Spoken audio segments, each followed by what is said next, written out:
오늘 하나님의 말씀은 에베소서 6장 1절로부터 우리 3절까지의 말씀입니다. 에베소서 6장 1절부터 우리 3절까지 말씀입니다. 우리 짧은 세 절이기에 함께 합독하도록 하겠습니다. 시작. 자녀들아, 주 안에서 너희 부모에게 순종하라. 이것이 옳으니라. 내 아버지와 어머니를 공경하라. 이것은 약속 있는 첫 계명이니 이로써 내가 잘되고 땅에서 장수하리라. 아멘. 네, 우리 옆에 분에게 이렇게 인사합시다. 하나님의 복이 충만하시길 바랍니다.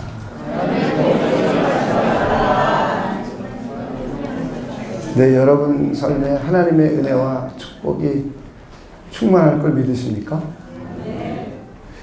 네, 오늘은 우리 어버이 주일입니다. 우리 지난주는 어린이 주일이었고 오늘은 어버이 주일이고 우리 다음 주는 스승의 주일 이렇게 계속 진행이 되고요. 그래서 5월 달은 우리 가정의 달로서 국가가 또 우리 교회도 이렇게 잘 지키고 있습니다. 그저께 제가 잘 아시는 목사님께서 저에게 카톡으로 글을 하나 보내주셨어요. 이 글의 내용은 시골에 계신 어머니, 아버지가 어버이날을 맞이하여서 아들, 딸, 서울에 살고 있는 아들, 딸 이 부부가 내려오기를 기다리고 있는 모습입니다. 그걸 저에게 카톡으로 보내줬는데 그걸 한번 제가 여러분들에게 읽어드리도록 하겠습니다. 저녁상을 물리고 나서 어머님이 물었어요. 그래, 낮엔 어딜 갔다 온 거유? 가긴 어딜 가? 그냥 바람 쐬고 왔지. 아버님은 퉁명스럽게 대답했어요. 그래, 내일은 무엇을 할까요? 하긴 무얼해? 고추모나 심어야지. 내일이 무슨 날인지는 아시오? 날은 무슨 날? 맨날 그날이 그날이지. 어버이날이라고 옆집 창길이는 벌써 왔습니다. 아버님은 아무 말 없이 담배를 입에 물고 불을 당겼습니다. 다른 집 자식들은 철되고 때 되면 다들 찾아오는데 우리 집 자식들은 뭐가 그리 바쁜지 원참. 어머님은 긴 한숨을 몰아쉬며 푸념을 하셨지요. 오지도 않은 자식놈들 얘긴 왜 해? 왜 하긴 하도 서운해서 그러죠. 서운하긴 당신도 마찬가지 아니요? 아버님은 할 말이 없으니 헛기침만 하셨습니다. 세상 일을 우리 모두 우리 자식들만 하는지 아무리 바빠도 그렇지. 자식 잘못 기른 내 죄지, 내 죄야. 어머님은 밥상을 치우면서 푸념이 아닌 푸념을 하였지요. 안 오는 자식 기다리면 뭘 해? 그냥 이렇게 살다가 죽으면 그만이지. 아버님은 어머님의 푸념을 듣기 싫은지 횡하니 밖으로 나가셨어요. 다음 날 어버이날이 되었습니다. 조용하던 마을에 아침부터 이 집 저 집 승용차가 들락달락 거렸습니다. 아니, 이 양반이 아침밥도 안 드시고 어딜 가셨나? 고추모를 심겠다더니 비닐하우스에 고추모도 안 뽑고 어머님은 이것저것 아버님을 찾아봐도 간 곳이 없었습니다. 혹시 광에서 무얼 하고 계시나 하고 광문을 열고 들어갔어요. 거기엔 바리바리 싸놓은 낯설은 보따리가 2개 있었어요. 보따리를 풀어보니 참기름 한 병에 고춧가루 한 봉지, 또 엄나무 껍질이 가득 담겨 있었지요. 큰아들이 늘 관절염 신경통에 고생하는 걸 알고 준비해 두었던 것이죠. 또 다른 보따리를 풀자 거기에도 참기름 한 병에 고춧가루 한 봉지, 민들레 뿌리가 가득 담겨 있었지요. 작은 아들이 늘 간이 안 좋아 고생하는 걸 알고 미리 준비해 두셨나 봐요. 어머님은 그것을 보시고 눈시울이 붉어졌어요. 언제 이렇게 준비해 두셨는지. 엄나무 껍질을 구하려면 높은 산에 가야 하는데 언제 높은 산을 다녀왔는지, 요즘엔 민들레도 구하기 힘들어 며칠을 캐야 저만치 되는데 하루 종일 안 보이시더니 읍내에 가서 참기름을 짜오셨던 거지요. 자식놈들이 이 마음을 알려는지 어머님은 천천히 발을 옮겼어요. 동네 어기 장승배기에 아버님이 홀로 앉았었죠. 구부러진 허리에 초췌한 모습으로 저 멀리 동네 입구만 바라보고 계셨어요. 어머님은 아버님의 마음을 잘 알기에 시치미를 뚝 떼고, 아니 여기서 뭘 하시오? 고추모는 안 뽑고 청승 떨지 말고 어서 갑시다. 작년에도 안 오던 자식놈들이 금년이라고 오겠어요? 어머님이 손을 잡고 이끌자 그제서야 아버님은 못 이기는 척 일어났지요. 오늘 날씨 왜 이리 좋은겨? 어서 가서 아침 먹고 고추모나 심읍시다. 아버님은 아무 말 없이 따라오면서 자꾸 동네 어기만 쳐다보셨죠. 없는 자식복이 어디서 갑자기 생긴다오? 그냥 없는 듯 잊고 삽시다. 험험 헛기침을 하며 따라오는 아버님이 애처로워 보였죠. 집에 돌아와 아들이 오면 잡아주려고 애지중지 길러왔던 씨암탉을 보고, 오늘은 어버이날이니 우리 둘이 이 씨암탉이나 잡아먹읍시다. 까짓거 아끼면 뭘 하겠소? 자식복도 없는데. 아침 밥상을 차리면서 오늘은 고추 뭐고 그냥 하루 편히 푹 쉽시다. 괜히 마음도 안 좋은데 억지로 일하다 병나면 큰일 아니오? 다른 집들은 아들, 딸들이 와서 좋은 음식점에 외식이다 뭐다 하는데 우린 씨암탉 잡아 술이나 한잔 합시다. 그때였어요. 아침상을 마주하고 한술 뜨려 하는데 아부이, 어머이 하면서 제 너머 막내딸과 사이가 들이닥쳤죠. 어렸을 때 소아마비를 알아 다리를 심하게 저는 딸이라 늘 구박만 주었던 딸인데 사위랑 함께 땀을 뻘뻘 흘리며 헐레벌떡 들어왔어요. 깜짝 놀라며 아니 네가 어떻게 해? 어부이, 어머니 오늘 어버이날이라 왔어. 아부이 좋아하시는 쑥 버무리 떡 해가지고 왔어. 그러면서 아직 따끈따끈한 쑥 버무리 떡을 내놓는 것이 아닌가. 아니 이 아침에 어떻게 이 떡을 만들었니? 저희하고 나하고 오늘 새벽부터 만들었어. 맛이 있을는지 몰라. 히히. 여보게 박수봉이 어떻게 된 건가? 네 장모님, 저 사람이 어제부터 난리를 쳤어요. 장인어른께서 쑥 버무리를 좋아하신다고 쑥 뜯으러 가자고 난리를 치고 또 밤새 울려내고 새벽부터 만들었어요. 그랬구나. 그런데 왜 이렇게 땀을 흘리고 왔어? 천천히 오지. 아 근데 저 사람이 쑥 버무리 떡을 따끈할 때 먹어야 맛있다고 식기 전에 아버지께 드려야 한다고 뛰다시피 해서 왔어요. 에이구, 몸도 성취하는 자식인데 소아마비로 인해 딸이 몸이 성취하나 몇 년 전 한쪽 다리가 불구인 사위를 얻어 시집을 보냈던 딸이었지요. 언제나 어머니 마음 한구석에 아픔으로 자리했던 딸이었기에 그저 두 내외 잘 살기만을 바라는 마음이었지요. 어느 사이 어머님의 눈가엔 눈물이 배어 나왔지요. 참, 아부이, 어머니 이거 하면서 카네이션 2송이를 꺼내어 내미는 거였죠. 저희가 어제 장터에 가서 사왔어. 이쁘지? 히히, 내가 달아드릴게 하면서 카네이션을 가슴에 달아주었지요. 아부이, 어머니 오래 살아야 돼. 알았지?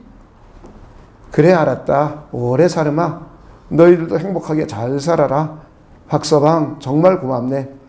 아니에요. 장모님 두 분 모두 오래오래 건강하게 사세요. 아버지 어머니 어서 이 쑥떡 먹어봐. 맛이 어떨는지 몰라. 그래 알았다. 아버님과 어머님은 쑥 버무리떡을 입에 넣으며 울컥 하는 것을 느꼈지요. 눈가엔 눈시울이 붉어졌지만 애써 참으며 그래 참 맛있구나.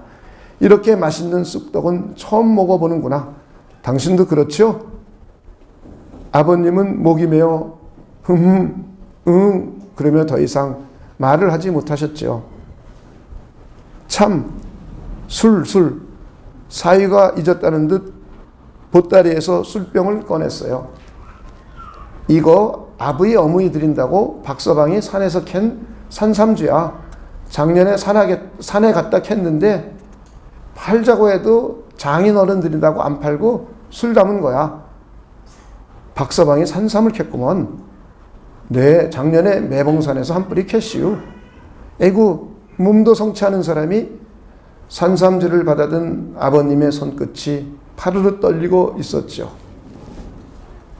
평생 호라비로 늙어갈 몸인데 이렇게 이쁜 색시를 주셔서 너무 고마워요. 무슨 소린가? 몸도 성취하는 자식을 받아준 자네가 고맙지. 아니에요. 저한테는 너무나 과분한 색시구만요. 그려.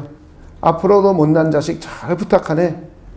장인 어르신, 장모님 오래오래 사세요. 아버님은 눈시울이 뜨거워 더 이상 앉아있지 못하고 슬며시 일어나 나가셨죠. 장애를 가진 자식이라서 불쌍하게만 여겼지.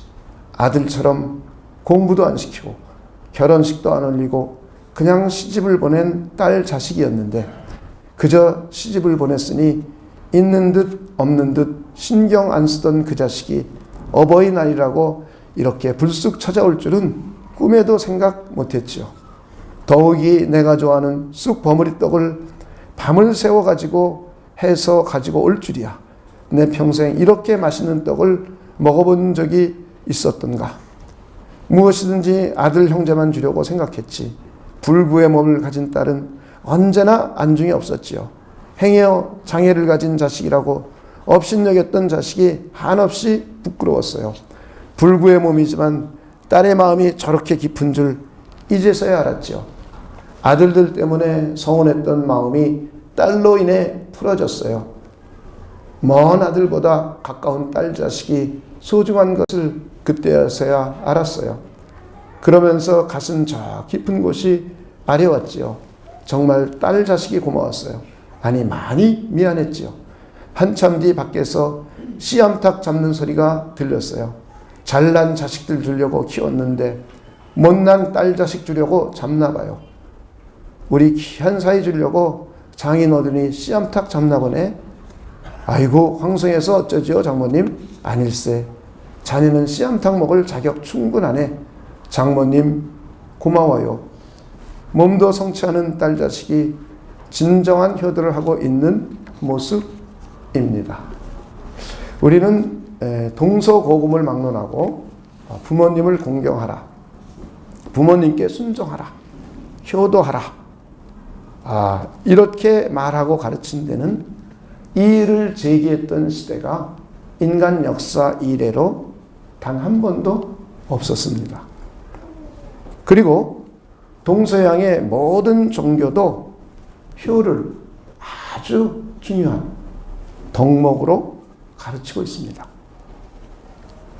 우리나라는 어른을 공경하고 부모에게 효도하는 것을 미덕으로 여기던 사회였습니다.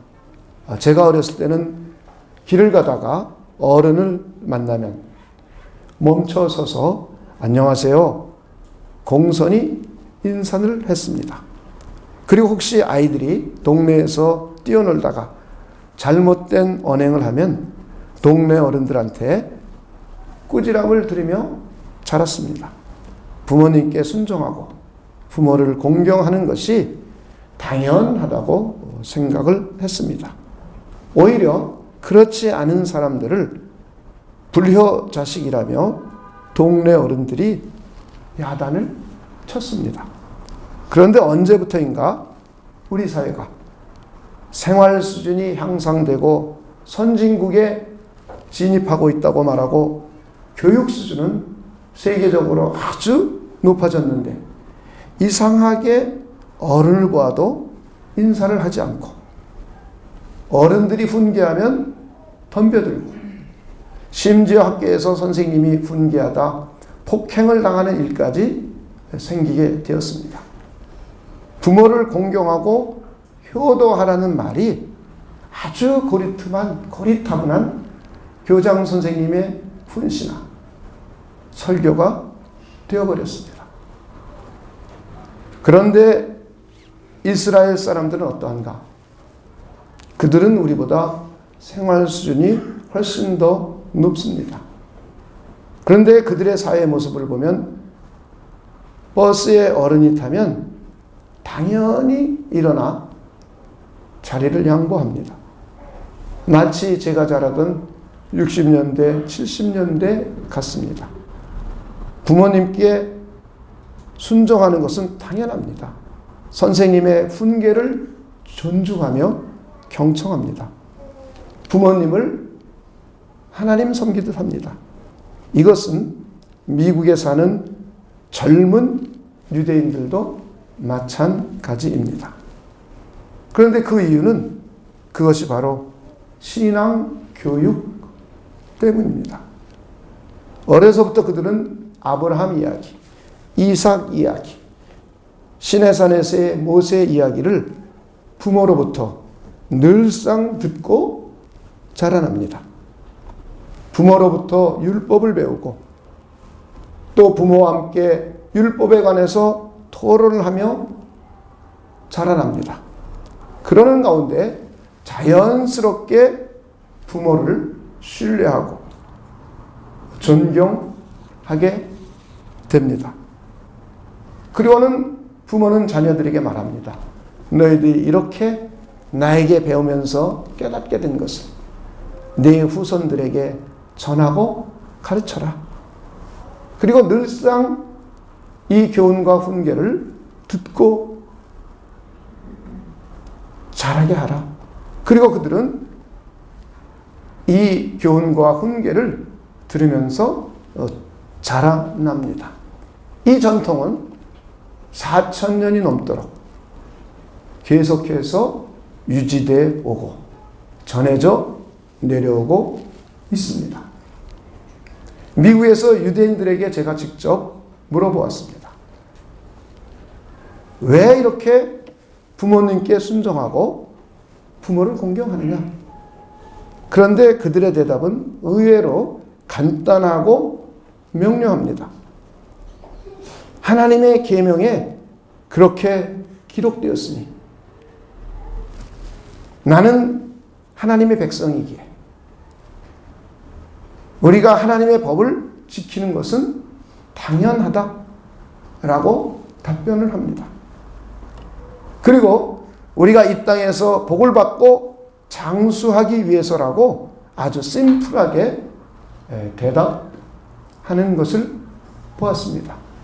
자기 자신이 하나님의 백성이기에 하나님께서 그의 계명을 성경책에 기록해 놓았고 하나님의 백성인 자기 자신은 하나님의 계명을 지키는 것이 당연하다는 것입니다. 그리고는 그렇게 할 때 내가 하나님으로부터 이 땅에 사는 복 그리고 장수하는 복을 받기 때문이라고 아주 단순하게 대답하는 것을 유대인 젊은이들로부터 들었습니다. 오늘 우리가 읽은 본문은 하나님의 자녀로 거듭 태어난 저와 여러분, 우리 그리스도인들을 향하여 말씀을 하고 있습니다. 우리 한번 본문을 다시 한번 읽어보기를 원합니다. 에베소서 6장 1절, 2절, 3절은 하나님의 새로운 생명을 얻은 교회 공동체, 그들이 이제 관계를 어떻게 맺으면서 살아가는가. 에베소서는 교회에 관한 이야기입니다. 그리고 제일 먼저 그리스도를 믿음으로 해서 하나님의 새로운 생명을 얻게 된 새 생명에 관한 이야기를 다루고 있습니다. 그리고 그리스도 예수를 영접하여 유대인이든 이방인이든 그리스도 예수 안으로 들어와서 성령 하나님을 통하여 하나님 아버지께 나아가는 하나님의 새로운 공동체, 교회에 대한 이야기입니다. 과거 예수님이 오시기 전까지는 하나님의 공동체에 대한 정의는 유대인들이라고만 생각했습니다. 그리고 실제로 그랬습니다. 그런데 아브라함의 언약을 따라서 오신 우리 주 예수 그리스도께서 이 땅에 오시고 그분이 십자가에 피 흘려 죽고 부활하시고 승천하시고 하나님의 성령이 이 땅에 오시고 난 이후에 유대인이든 이방인이든 관계없이 이제부터는 그리스도 예수를 믿는 사람들이 하나님의 새로운 뉴 소사이어티, 새로운 공동체가 되었습니다. 이것을 우리는 교회라고 말을 합니다. 그래서 교회는 하나님의 새로운 공동체요. 이것을 세 가지로 설명해 주고 있습니다. 하나님의 가족이요, 그리스도의 몸이요, 성령의 전이요 라고 말해주고 있습니다. 이렇게 새로운 하나님의 생명을 소유하게 된 새로운 하나님의 공동체에게는 이제 모든 관계를 새롭게 맺게 되는 관계를 에베소서 4장부터 6장까지 기록하고 있습니다. 그 첫째가 하나님과의 새로운 관계입니다. 그리고는 그 두 번째가 부모와 자식 간의 관계입니다. 그리고 그 세 번째가 부부 간의 관계입니다. 그리고 그 네 번째가 사회생활, 신분이 높은 사람과 종과의 관계입니다. 그리고 그 마지막 번째가 원수 마귀와의 관계입니다. 이것을 에베소서는 아주 명료하고 정확하게 가르쳐주고 있습니다. 거기에 우리 인간 사회에서 가장 중요한 부모와 자식 간의 관계를 설명해 주고 있습니다. 그런데 이 설명은 사도 바울이 예수님의 가르침을 받아 새롭게 고안해낸 새로운 하나님의 계명이 아닙니다. 이미 십계명 제5계명을 통해서 하나님께서 이스라엘 민족들에게, 하나님의 백성들에게, 그들이 이스라엘 민족을 하나님의 백성을 삼고 하나님의 백성과 하나님으로서의 계약을 맺었습니다. 이 언약식 가운데 이제 너희들이 내 계명을, 내 백성이기 때문에 내 계명을, 내 법을 지켜야 된다. 하나님의 계명을 지켜서, 하나님의 법을 지켜서 하나님의 백성이 된 것이 아닙니다. 우리는 이걸 잘 이해해야 돼요. 이미 하나님의 백성으로 하나님이 부르셨어요. 아브라함을 부르셨고 그의 후손들을 부르셨습니다. 그리고는 430년 동안 애굽에서 종살이를 했어요. 그러던 가운데 하나님이 모세라는 사람을 세워서 이들을 이끌어내었습니다. 그리고는 시내산에 도착해서 지금까지 보여준 하나님이 나타나셨습니다. 그 자리에. 그리고 나는 이런 하나님이다 라고 보여주셨습니다. 내가 너희들을 내 백성 삼겠다. 내 나라 삼겠다. 그러니 이제부터 너희들은 내 법을 따르겠느냐 안 따르겠느냐. 만약에 내 법을 따르면 너희들은 영원히 내 나라 내 백성이 되고, 만약에 내 법을 따르지 않는다면 너와 나와 계약한 계약이 소용이 없어지겠다. 이게 하나님과 이스라엘 민족 간의 시내산에서 맺어진 언약입니다. 이미 하나님의 백성이 된 그들에게 너희들은 이제 내 백성이기에 내 법을 따르는 것이 당연하다는 것입니다. 억지로 따르거나 마지못해 따라서 하나님의 백성이 되려고 노력하는 것이 아니라 이미 하나님의 백성이 되었기에 하나님의 법, 하나님의 계명을 따르는 것이 당연하다. 유대인들은 이 사상이 어려서부터 부모에게 교육받았어요. 특히 아빠에게 교육받았어요. 아빠가 이것을 날마다 가르칩니다. 매일 저녁마다 가르칩니다. 매일 저녁 강론합니다. 그리고 토론합니다. 아이하고. 그러면서 아빠를 마치 하나님 섬기듯이 대하는 사람으로 아이들이 성장을 합니다. 그리고 이 성경에 기록된 십계명 중에 제5계명의 내용을 사도 바울이 에베소서 6장 1절로부터 3절까지 다시 한번 기록하고 있는 내용입니다. 우리 함께 읽어보겠습니다. 함께 읽겠습니다. 시작. 자녀들아, 주 안에서 너희 부모에게 순종하라. 이것이 옳으니라. 내 아버지와 어머니를 공경하라. 이것이 약속이 있는 첫 계명이니 이로써 내가 잘되고 땅에서 장수하리라.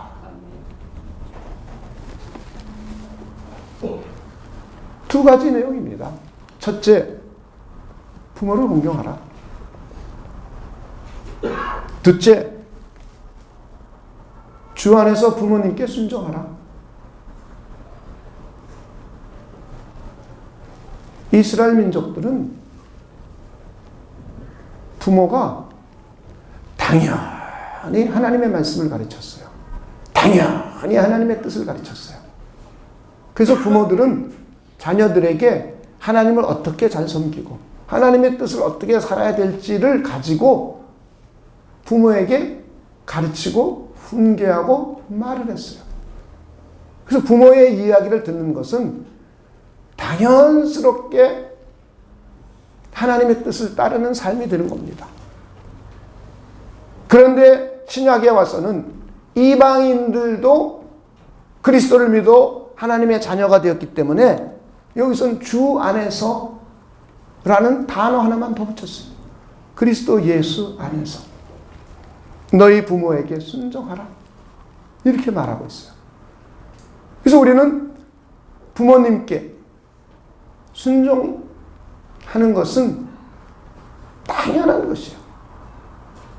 그리고 부모라면 당연히 자녀들에게 하나님의 법도, 하나님의 규례, 하나님의 율례, 하나님의 말씀을 가르치고 그것을 따라 살도록 교훈하고 어떤 때는 책망하고 가르쳐야 돼요. 이것은 부모가 해야 될 당연한 덕목입니다. 그리고 자녀는 당연히 부모의 이 덕목을 따라서 순종해야 돼요. 그리고 부모를 공경해야 됩니다. 이것이 오늘을 살고 있는 저와 여러분에게, 하나님의 자녀로 거듭 태어난 저와 여러분에게, 그리스도인 저와 여러분을 향하여 인간관계의 가장 중심인, 인간관계의 가장 기본인 부모와 자식 간의 덕목을 이야기해주고 있습니다. 인간관계의 덕목은, 이웃과의 관계의 덕목은 부모가 표준이라는 거예요. 10계명도 1계명부터 4계명까지는 하나님을 사랑하고 하나님을 섬기고 하나님을 예배하는 것에 관한 것이, 하나님과의 관계에 관한 이야기예요. 그 하나님이 유일하신 분이다. 그 하나님을 섬길 때에 그 하나님을 피조계에 있는 것과 같이 여기지 말고 그렇게 섬기지 말아라. 그리고 그 하나님의 이름을 함부로 대하지 말아라. 그리고 그 하나님을 일주일에 하루 가운데 꼭 안식일 날 그 하나님을 섬겨라. 이것은 하나님과 인간관계의 덕목이에요. 그리고 5, 6, 7, 8, 9, 10 계명은 인간들이, 하나님의 백성들이 이 세상을 살아가는데 가운데 사람들과의 관계의 덕목이에요. 그런데 이 사람과의 관계의 덕목의 제1계명이 뭐냐? 부모와의 관계라는 거예요. 부모와 자식 간의 관계를 못하는 사람들은 세상의 다른 사람들과 인간관계 하기도 어렵다는 거예요. 부부 사이의 관계도 좋을 것 같지만 좋지 않다는 거예요. 이건 하나님의 계명이에요. 하나님이 사람들이 이 땅을 살아가는 동안에, 하나님의 백성들이 살아가는 동안에 제일 먼저 인간관계에 유념해야 될 덕목이 뭐냐? 부모와 자식이라는 거예요. 그리고는 이 부모를 공경하라는 거예요. 이 부모를 섬기라는 거예요. 그리고 이 부모의 말씀에 순종하라는 거예요. 그 이유를 3가지로 얘기해 주고 있어요. 그것은 하나님이 보시기에 옳은 일이라는 거예요. 하나님의 백성이 하나님이 보시기에 옳은 일을 하고 살아야죠. 그 두 번째 이유는 이것이 약속 있는 하나님의 첫 계명이라는 거예요. 하나님은 언약하시면 반드시 이루시는 분이에요. 아브라함의 이름을 창대케 하겠다는 것을 수천 년이 지난 오늘날 지구 인구의 50%가 아브라함이 자기 조상이라고 말해요. 그리스도인은 그리스도인대로 믿음의 조상이라고 말하고, 유대인들은 유대인들대로 혈통의 조상이라고 말해요. 심지어 모슬렘인들도 자기는 이스마엘의 후예니까 이스마엘의 아버지 아브라함이 자기의 조상이라고 말해요. 그러므로 해서 아브라함의 이름은 온 지구 인류의 50%가 그를 조상이라고 말하면서 그의 이름은 이미 창대케 되었어요. 그리고 그 아브라함으로 말미암아 저와 여러분이 복을 받게 되었어요. 이것은 하나님이 아브라함과 4100년 전에 언약하신 언약이에요. 그리고 이 언약은 지금도 이루어지고 있고 또 지금도 계속 진행되고 있어요. 이렇게 언약하시는 하나님이 공식적으로 시내산에서 계명을 맺을 때 인간을 향한 가장 으뜸이 되는 첫 번째 계명으로 5계명 가운데 내 부모를 공경하라. 그리하면 내 하나님 여호와가 내게 준 땅에서 내 생명이 길리라. 이렇게 약속하고 계세요. 그리고 오늘의 본문은 내 아버지와 어머니를 공경하라. 이것이 약속 있는 첫 계명이니 이로써 내가 잘 되고 땅에서 장수하리라. 하나님이 우리를 잘 되고 이 땅에서 장수하게 하시는 하나님의 방법이라는 거예요. 하나님이 하나님의 백성을 축복하시고 잘 되게 하시는 방법. 이것이 부모와 자녀 간의 관계라는 거예요. 부모를 공경하고 부모를 잘 섬기고 부모의 뜻을 잘 순종하는 사람에게 하나님은 이 땅의 복을 주겠다고 언약을 하셨습니다. 우리는 잠언서 1장 8절 9절에 보면 솔로몬이 기록한 잠언, 그 내용을 우리가 잠깐 한번 살펴볼 필요가 있을 것 같아요. 한번 잠언 1장 8절부터 9절까지 한번 보도록 하겠습니다. 구약성경 911페이지입니다. 제가 8절을 읽을 테니 여러분들이 9절을 한번 읽어보십시오. 내 아들아, 내 아비의 훈계를 들으며 내 어미의 법을 떠나지 말라. 그 다음 읽습니다. 시작. 이는 내 머리에 아름다운 관이요 내 목에 금사슬이니라. 내 머리에 아름다운 관이요 내 목에 금사슬이니라. 이것은 솔로몬이 왕이 되고 난 이후에 하나님의 지혜를 얻어가지고 잠언을 수만 마디를 모았습니다. 썼습니다. 그리고는 그 기록한 것을 잠언 이 성경책에 기록해 놓은 일부 중에 하나예요. 솔로몬은 다윗 왕의 아들이라는 건 여러분 너무나 잘 알아요. 다윗 왕의 아들 가운데 솔로몬 왕이 왕을 물려받을 서열이 아닙니다. 많은 아들들 가운데 왕의 보좌를 물려받을 조건을 가진 아들이 아니에요. 서열에서 밀려나요. 그런데 이거 왕이 됐어요. 그러면서 하나님의 지혜를 얻고 가만히 자기 자신을 돌아보며 생각해 보니까 자기가 왕이 된 데는 이유가 있는 거예요. 여기서 금관을 썼어요. 금목걸이. 왕을 상징해요.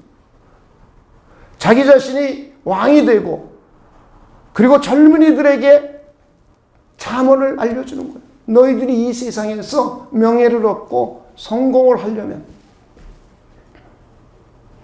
내가 그랬던 것처럼 내 아비의 훈계를 들으며 내 어머니의 법을 떠나지 말아라.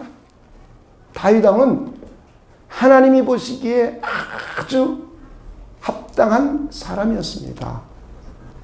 하나님을 섬기고 하나님을 예배하고 하나님을 찬송하고 그 어떠한 어려운 일이 생겨도 먼저 하나님의 성전으로 갔어요. 도망다니면서 죽을 값이라도 그는 성전에 가서 제사장에게 나와 먼저 하나님 앞에 제사를 드리고 그 다음에 도망을 갈 정도였었어요.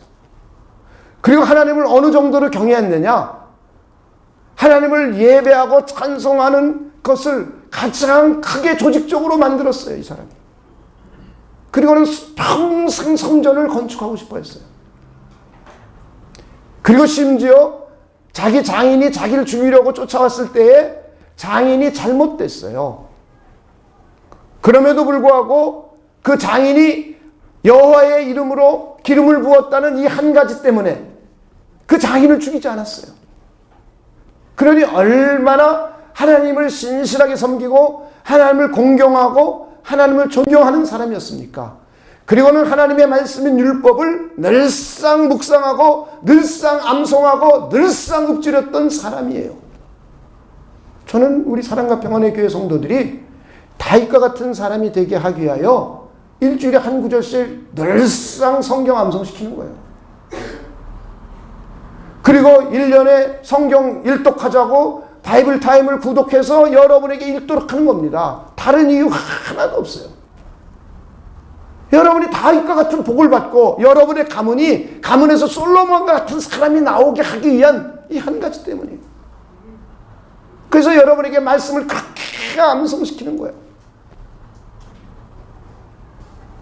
다윗은 늘상 하나님의 말씀을 읊조리며 살았어요. 암송하며 살았어요. 꿀송이같이 달라고 말했어요. 그리고 늘상 하나님의 말씀을 묵상하며 살았어요. 왕인데 매일 전쟁하는데 얼마나 바쁘겠습니까? 여기서 다윗 왕보다 출세하고 성공하고 바빴다 말할 사람 하나도 없어요. 다윗 왕은 목동이었어요.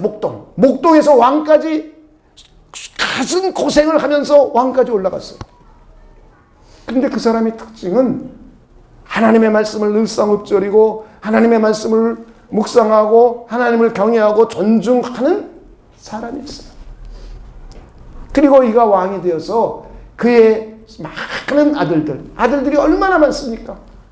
그 많은 아들과 딸들에게 다윗의 법도를 가르쳤어요. 아버지의 훈계를 가르쳤어요. 이 다윗의 법도라고 말하는 것은 다윗이 직접 하나님을 경외하고 섬기고 하나님을 공경하고 하나님의 법인 율법을 따르고 지키고 경험하면서 체득한 지식들이에요. 산 지식이에요. 이론에 의한 지식이 아니에요.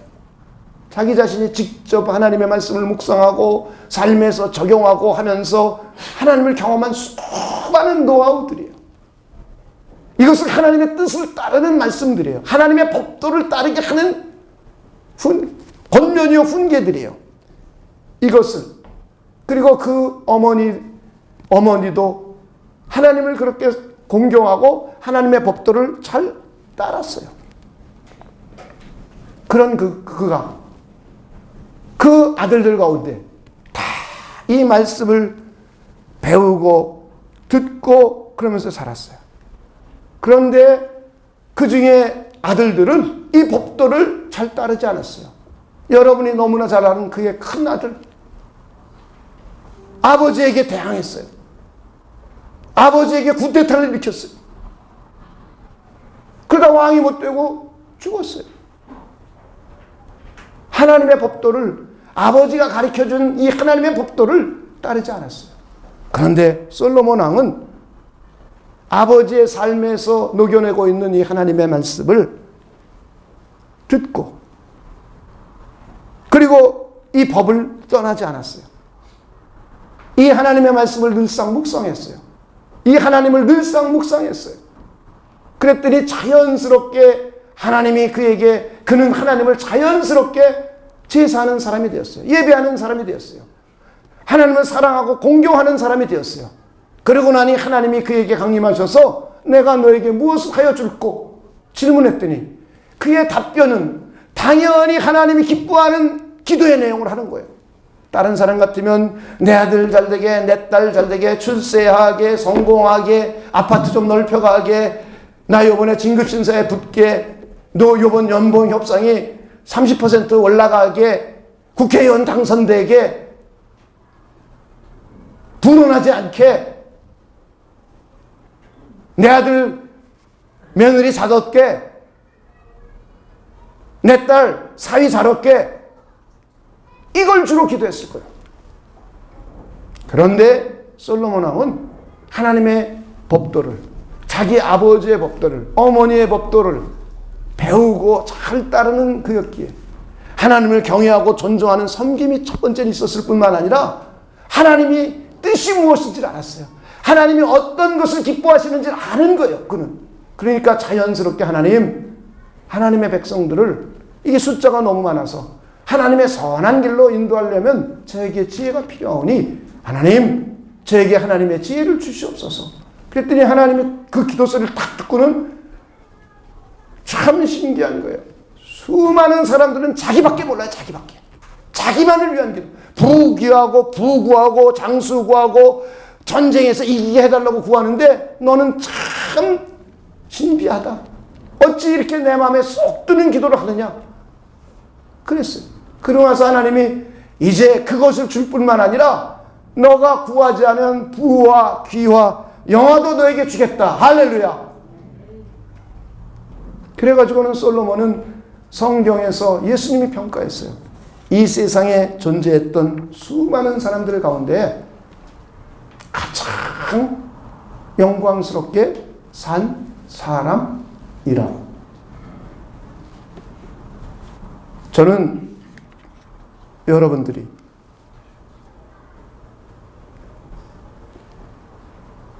오늘 어버이날을 맞이하여서 여러분 스스로를 하나님의 사람으로서, 그리스도인으로서, 거듭난 사람으로서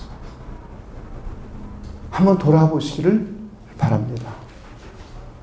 자기 자신을 반성하고 돌이킬 줄 알아야죠.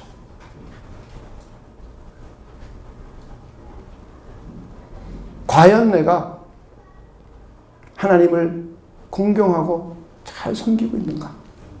하나님 앞에 무례하게 굴고 있지는 않은가? 생각해 봐야 돼요. 그러면서 부모를 내가 잘 공경하고 섬기고 부모의 뜻을 주 안에서 순종하려고 하고 있는가? 여러분 자신에게 질문을 던져보십시오. 하나님은 우리에게 그렇게 하는 것은 마땅하고 당연하다는 것이에요. 왜냐하면 너희들은 내 자녀요, 내 백성이기 때문에. 불신자들도 잘하는데, 유대인들도 잘하는데, 저 이방 종교를 믿는 사람들도 잘하는데, 어떻게 내 아들, 딸들이 내가 계명 중에 가장 으뜸으로 만들어 놓은 계명을 지키지 않느냐? 우리에게 물으실 거예요. 하나님의 계명이기에, 우리는 하나님의 백성이기에, 하나님 앞에 옳은 일이요, 하나님의 법에 옳은 일이기에, 그리고 더 나가서 이런 사람들을 하나님이 축복하시겠다고, 이 땅에서 축복하시겠다고 약속하셨으니 우리는 5월 한 달 맞이하여서 부모를 공경하고 섬기는, 그리고 부모의 뜻을 잘 따를 수 있는 사람들로 우리가 한번 성장해가고 변화되어 가기를 주님의 이름으로 축원을 드립니다. 먼저 우리 교회 젊은이들이 이번 휴일, 연휴 휴일에 놀러가지 않고 고향을 찾아 부모님을 찾아 섬기고 또 주일날에 맞춰서 교회로 돌아와 하나님을 섬기는 것, 정말 참 잘 하는 일입니다. 정말 하나님 기뻐하실 거예요. 많은 젊은이들이 친구들이랑 놀러 가지 않고 또 뭐 해외로 놀러 가지 않고 이번 연휴를 맞이해서 고향들 다녀오고 고향 가서 부모님 섬기고 돌아오고 그리고 주일 맞춰서 하나님을 또 섬기러 오는 것, 정말 하나님이 기뻐하셨을 겁니다. 정말 칭찬해 드리고 싶어요. 혹시 바쁘거나 혹은 아이들을 키우느냐고 부모님을 찾아뵙지 못한 사람들은 안부 전화를 꼭 들으시길 바랍니다. 그리고 가까이 계신 분들은 식사 한번 꼭 대접하세요. 5월달 꼭 그런 달로 삼아 주시기를 주님의 이름으로 부탁을 드립니다. 그리고 자녀를 키우는 분들은 이스라엘 민족이 어떻게 하나님의 규례와 율례와 법들을 어떻게 대대손손 물려주고 있는지, 거기에 아버지의 역할이 뭔지, 어머니의 역할이 무엇인지를 이해해야 돼요. 그리고는 아들들을 그렇게 훈계하고 야육하면 그 아이들은 자연스럽게 부모를 공경합니다. 그래서 여러분들이 꼭 자녀들을 잘 가르칠 수 있는 엄마, 아빠가 되시기를 주님의 이름으로 축원을 드립니다. 그리고 5월 한 달 동안 우리 교회가 어른들께 인사를 실천하는 달이 되길 원합니다. 그리고 서로 인사하는데 우리 공손하게 서로 안녕하십니까 이렇게. 저는 어렸을 때 복도 지나가다가 선생님을 복도에서 마주치면 뛰어가면서 인사하지 않았습니다. 딱 멈춰서서 선생님 안녕하세요. 90도 깎듯이 머리 숙여서 인사했어요. 동네에서도 친구들이랑 놀다가 친구 어머니가 지나가시거나 친구 아버지가 지나가시면 뛴 채로 안녕하세요 이러지 않았어요. 제자리에 멈춰서 안녕하셨어요? 공손하게 인사했어요. 우리 교회에서 5월 한 달만큼이라도 서로 특별히 나보다 나이 드신 분에게, 2장년은 1장년들에게, 청년들은 2장년, 1장년들에게, 그리고 서로 공손하게 인사하는 5월달. 우리 교회에서는 이것을 실천해 보기를 원합니다. 그래서 우리 한번 일어서서 실천해 봅시다. 지금 서로 얼굴 보시고 한 3분에게만 찾아가셔서 아주 공손하게 하나님의 은혜가 넘치시길 바랍니다. 우리 건강하세요. 꼭 인사해 주세요.